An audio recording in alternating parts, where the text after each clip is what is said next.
Express Avenue.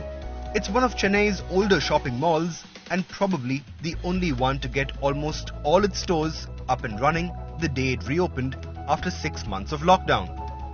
Today, 210 out of 220 stores here are open for business again. In comparison, competitors Phoenix Market City Chennai and Palladium have seen only 162 out of 315 of their stores reopen. The difference is Express Avenue's new rental policy.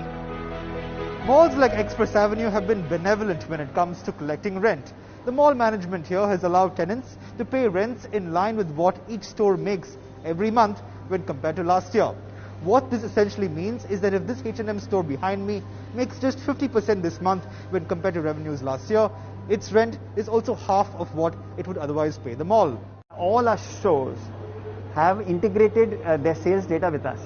So on a daily basis, we come to know how much business has H&M done, or a Forever 21 done, or a Lifestyle done, or a Calvin Klein done, or a Tommy done, or a Under Armour done, or an Adidas, which has the largest store in the country in Express Avenue. Every day we get to know the sales. Suppose if someone has done 60% of sales compared to last year, so they will end up paying us 60% rental. If they have done 70%, they will end up 70%. The moment they touch 80% of last year, they will start paying us the full rental. Competitors aren't far behind in doling out rental relief. DLF began charging its tenants 25% of pre-COVID rentals in June and 50% of pre-COVID rentals in the July-September quarter. The mall hopes to collect full rent only in early 2021.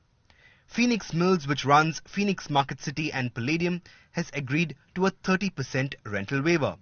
Brigade, on its part, has agreed to a 50% rental waiver, but only for the lockdown months.